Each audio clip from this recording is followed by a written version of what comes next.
I am a unifier, the words of Donald Trump after his sweeping Super Tuesday victory. Many say he's on track to get his party's nomination. But what does this mean for the Republican Party itself? And is this changing the US political system as a whole? This is Inside Story.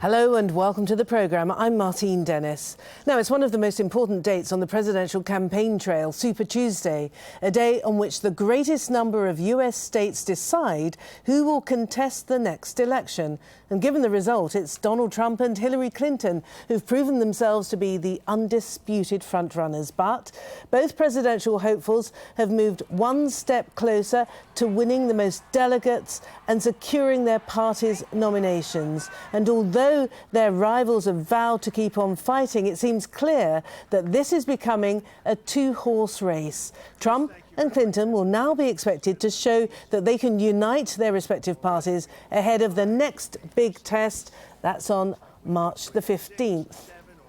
Well, Donald Trump's continuing success is causing ructions within the Republican Party and even beyond. Before we bring in our guests, Alan Fisher reports now on the apparent unstoppable rise of the billionaire businessman. It's rare for a Wall Street businessman to become a celebrity. Rarer still for celebrities to become realistic presidential candidates. Donald Trump has done both. He became famous across America with the reality show The Apprentice and his famous catchphrase. You're fired. He used that high profile to launch his presidential campaign in 2015, and within hours people were predicting he'd quickly disappear. His opponents have described him as loud, brash and obnoxious, more at home in a carnival than as commander-in-chief in the White House. Yet Donald Trump has emerged as the most dominant Republican figure in this campaign, and at this stage, the man most likely to succeed.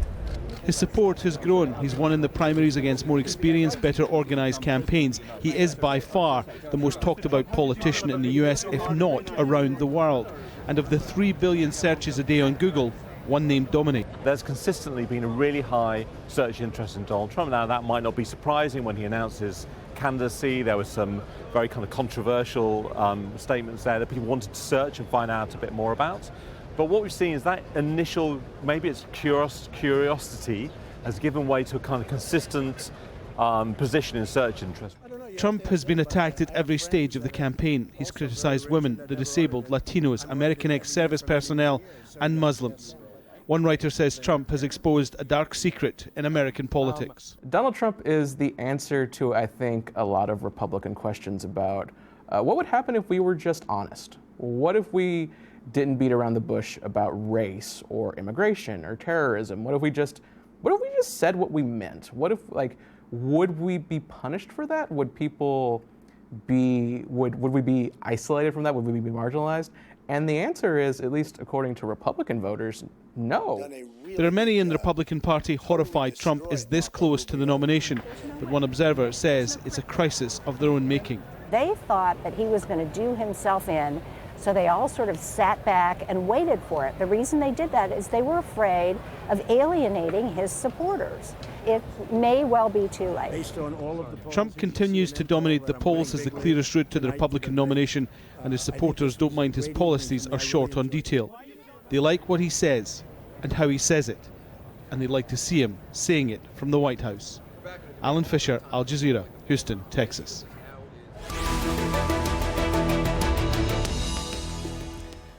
All right, now let's get the thoughts of our guest joining us from San Jose, California, Melissa Michelson. She's Professor of Political Science at Menlo College. In Philadelphia, we have Joe Watkins, a former White House aide under President George H. Bush. That's the first George Bush. And in Washington, D.C., Simon Maloy, a political writer for Salon.com. Welcome to you all.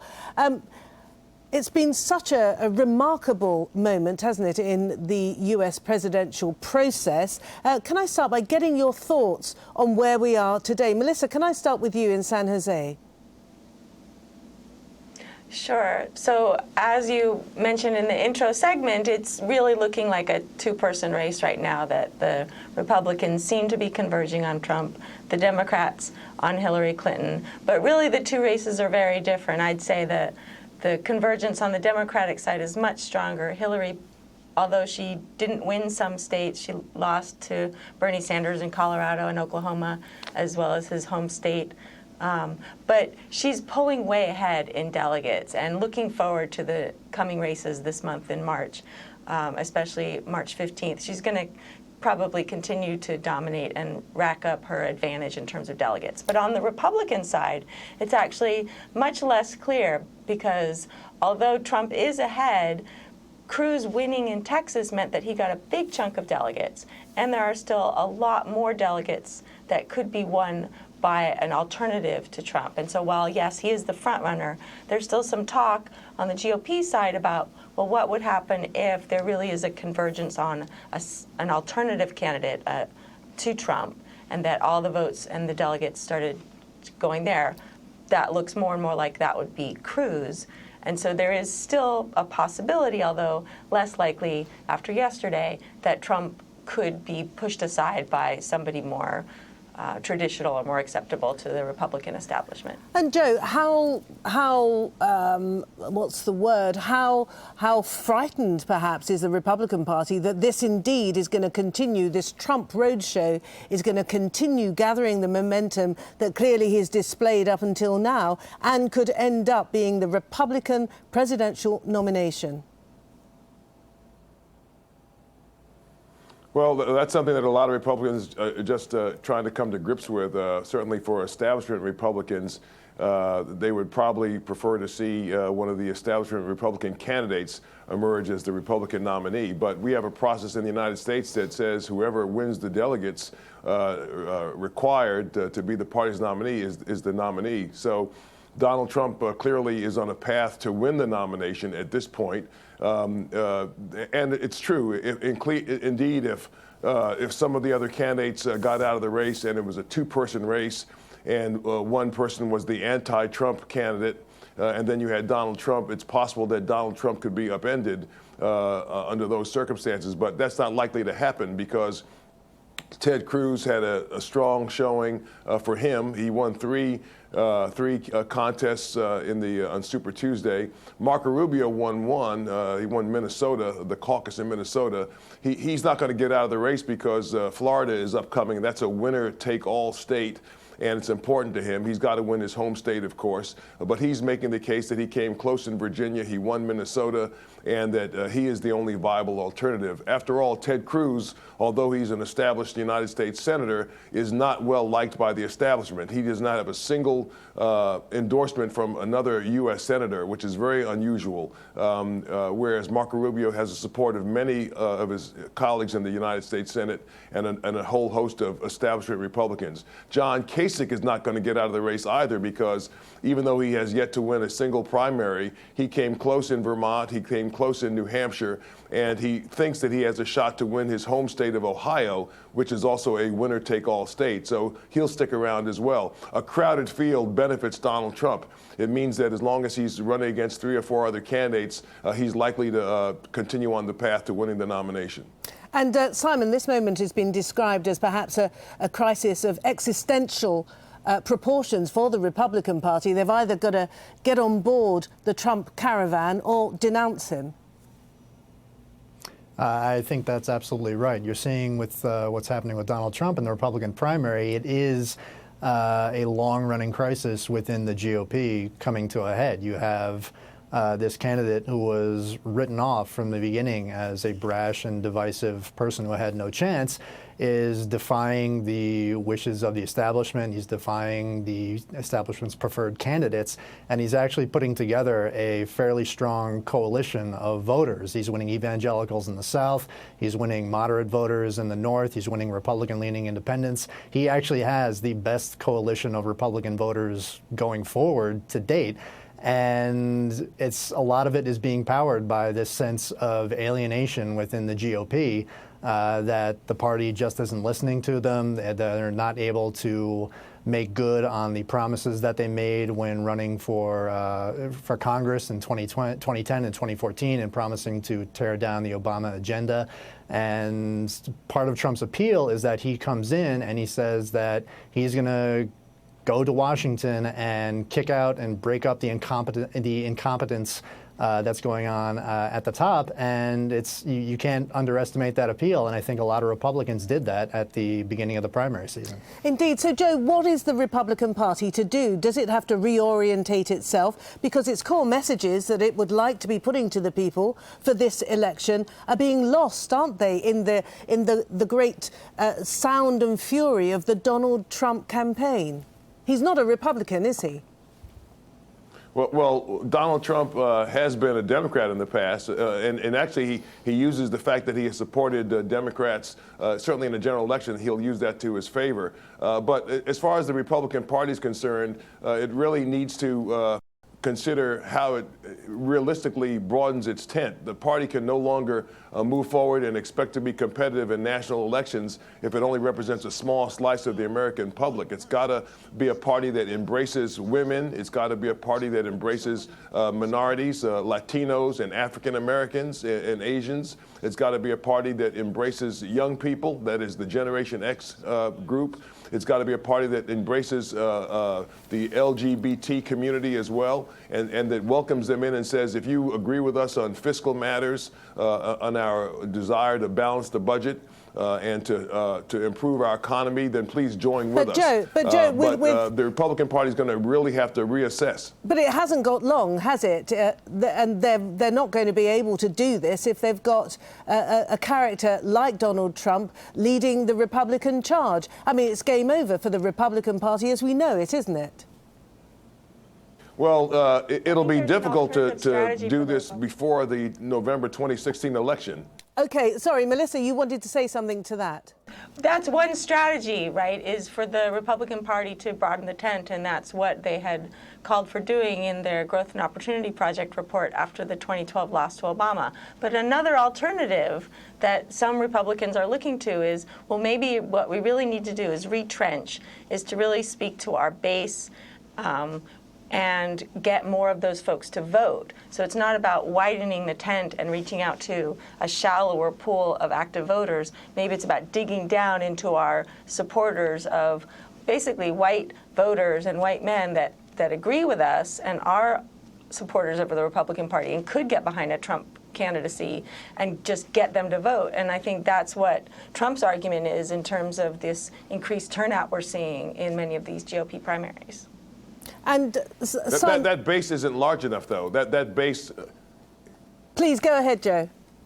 Yeah, that base is not large enough to just hope that that white men who have been the core of the Republican Party will come out to vote, and you just need to engage them to come out in bigger numbers to vote is not realistic. All you have to do is look at the population changes in the United States coming. The United States is a browner place than it used to be, and also a blacker place than it used to be. Minorities are procreating at a faster rate than whites. And so the landscape of who the voters are is changing. Look at the state of California, for instance, which has changed remarkably since the late 1980s, and Colorado. Other states that have large numbers of Latino voters who are voting with the Democratic Party. Unless you capture those voters and make them your voters, you can't win in these national elections, not with the importance of these big electoral college states. So the party has to be a party that reaches out and invites Latinos and African Americans and women and young people. It's got to enlarge its tent necessarily in order to be viable going forward. I agree. I absolutely agree with you. In the long run, the Democratic Party will dominate national politics unless the Republican Party broadens the tent. But I think for November 2016, what the GOP can think of winning with is this idea of mobilizing more white voters. I absolutely agree with you that this is where the trend is going, and I think there's plenty of demographic evidence about that. But they're obviously not doing that this year with Trump. Okay. And so they have this alternative strategy that they could use one more time. Simon, the idea originally was to coalesce, wasn't it, around the establishment figure of Marco Rubio, who's doing particularly badly. The Republican Party, I think, could be justifiably accused of misreading the mood of the American population. Well, you talk about the Republican Party ending as we know it and this move by the Republican establishment to save the party from Donald Trump. The problem is that a lot of Republicans don't like the party as it exists, and they don't really think it's something worth saving. I mean, if you look at the exit polling from last night, a lot of Republicans, something like half, felt that the party had actually betrayed them. And so when you have establishment figures coalescing around Marco Rubio, someone like Marco Rubio, despite the fact that he struggles consistently to win primaries, it's just emblematic of this broader disconnect. You know, the GOP very much wants to continue to give it one more last shot as this party as it has existed, as Joe was talking about, the party of white conservatives, and it's just not viable anymore. And when they try and to make this pitch that we need to save the GOP from Donald Trump, it's just not resonating because a lot of the party doesn't think it's worth saving. Okay, can we now move on to the state of play in the Democratic race? Because Hillary Clinton has done well. She's now the presumptive nominee, I would suggest. And Melissa, she's pretty much swept the South, and that does entail taking a huge proportion of what is described as the African American vote. Now, what is the African American vote? Is it a monolithic vote, or are there differences? Are there distinctions between urban, rural, middle class, working class, professional, non-professional? There is certainly diversity within the African American community and the African American vote, but less so than in other communities. And there's a much stronger sense among Black voters that they have a linked fate, that what happens to one Black person in America affects what happens to other Black people. And they're much more of a community that votes together. And as you mentioned, they've very strongly come out in support of Hillary Clinton, really switching from how they reacted to her candidacy against Barack Obama in 2008. And looking forward again to these contests later in March, and March 15th, they really are going to be the key to her victory in getting the nomination, as well as Latino voters who really helped her out quite a bit in Texas yesterday. And Joe, what is it then that the African-American voters find so appealing about Hillary Clinton over and above Bernie Sanders, particularly in the South? Why do they like Hillary? Well, Bernie Sanders actually has a really strong civil rights record going back to the 1960s from his days in college. He actually even was arrested protesting at the University of Chicago for African-American students to be able to live in college housing way back in the 60s. So he's got a long record of supporting civil rights. But the African-American community doesn't know him very well. I mean, he's been a senator in Vermont, which is a state that does not have a large African-American population.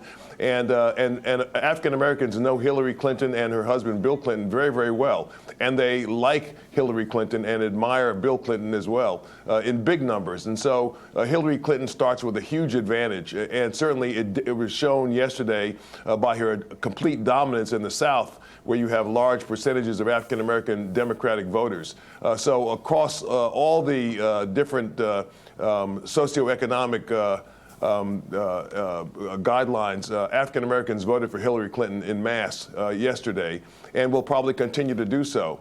The long relationship that they've had, even though Bill Clinton's presidency didn't necessarily mean that African Americans move forward as a group, African Americans still like Bill Clinton a lot, and they also like Hillary Clinton a lot, and they'll likely support her in big numbers in the November election. And Simon, Bernie Sanders has been described as somebody who's made a bit of a mistake, concentrating on class issues rather than on race issues at a time when America is so divided by that fundamental fault line of race.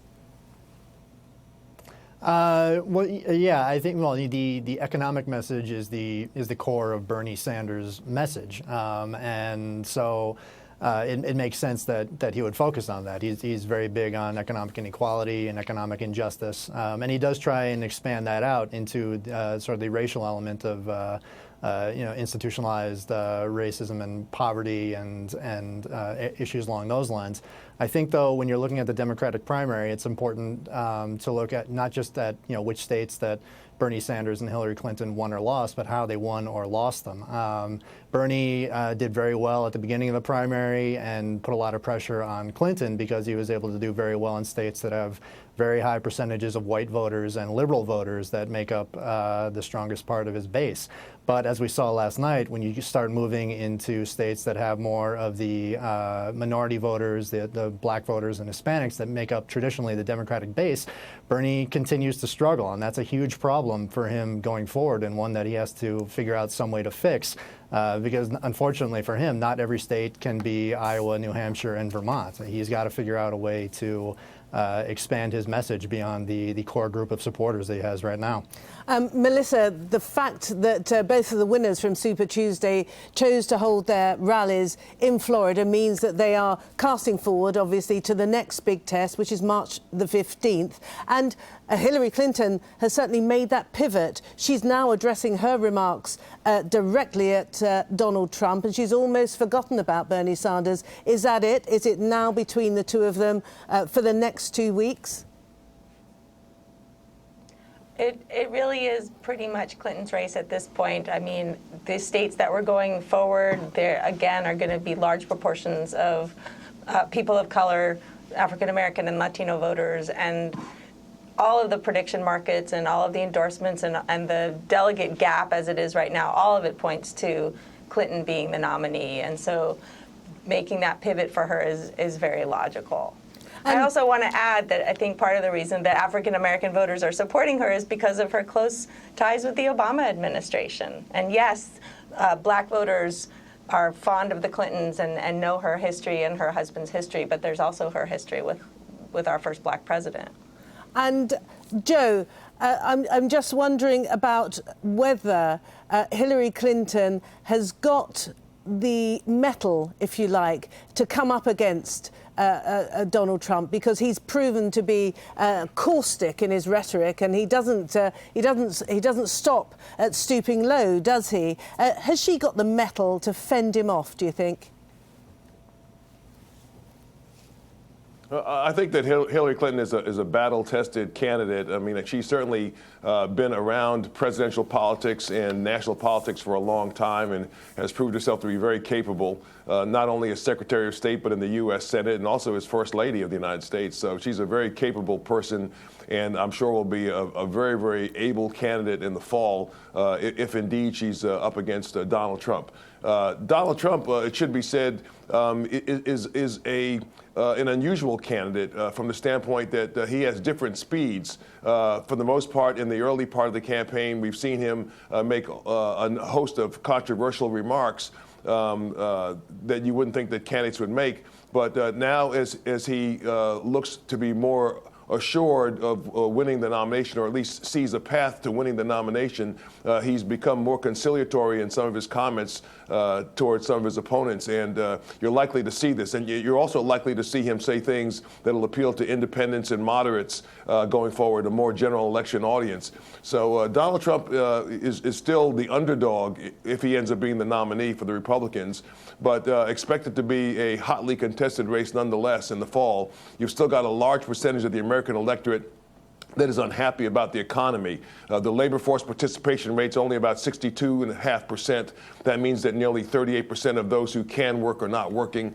You've got 25% of the unemployed are long-term unemployed. You've got another 6 million Americans who are working part-time for economic reasons. These are all people who are not very happy with their circumstances, and they're liable to vote their dissatisfaction in November. So it'll still be a very interesting race in the fall, not one that'll be easy for either candidate. Great stuff. I'm afraid we have to leave it there for now. Thank you. Really interesting conversation. And I'm sure that we'll call upon your services again in this process up until November. So Simon Maloy in Washington, D.C., thank you very much indeed. Joe Watkins in Philadelphia and Melissa Michelson in San Jose. Thank you all very much indeed. Very interesting conversation.